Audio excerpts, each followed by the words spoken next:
我中文名字就是林不然，今年是应该40岁。我是加拿大人，是18年搬到这里。那个是我开始读硕士，中国古代文学。我喜欢纳兰、曹雪芹、李商隐。但我第一次看完《红楼梦》之后，我会觉得，哦，原来可以这样写。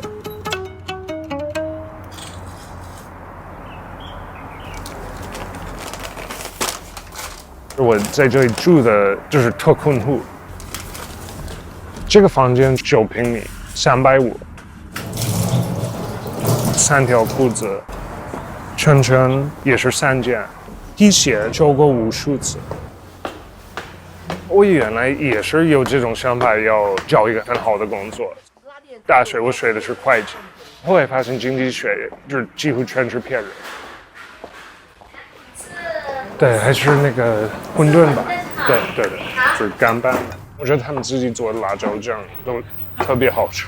有时候我会让他们给我做一瓶，然后我会买一瓶那个。八大山人也算是我开始画画的主要动力。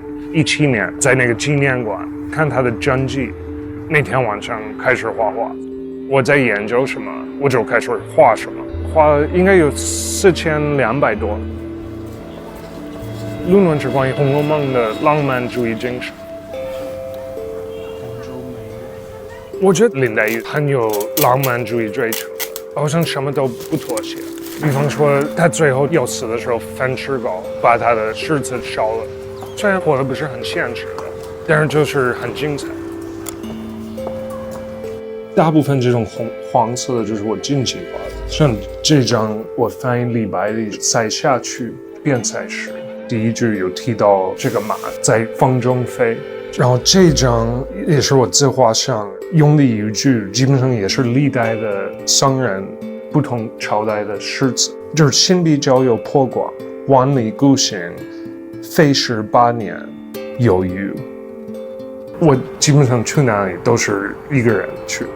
做那个过夜的绿皮火车，以最低的价格出售我的作品，很不稳定。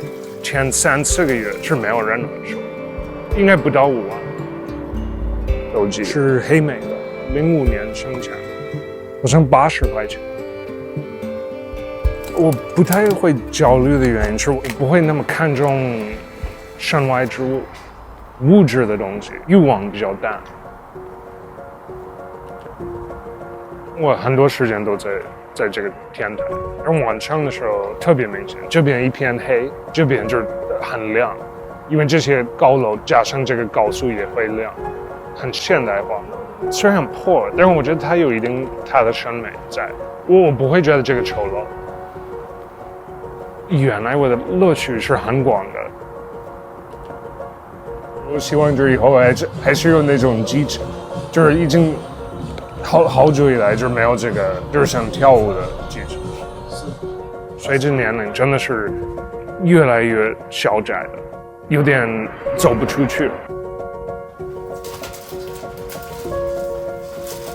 全国各地在一些艺术书展、艺术节，希望这种反反复复的可以出去又回来，有静态，然后又到一个繁华的地方去分享我的作品。我喜欢这种反差感。我做这个事情8年，这个事情是有意义的。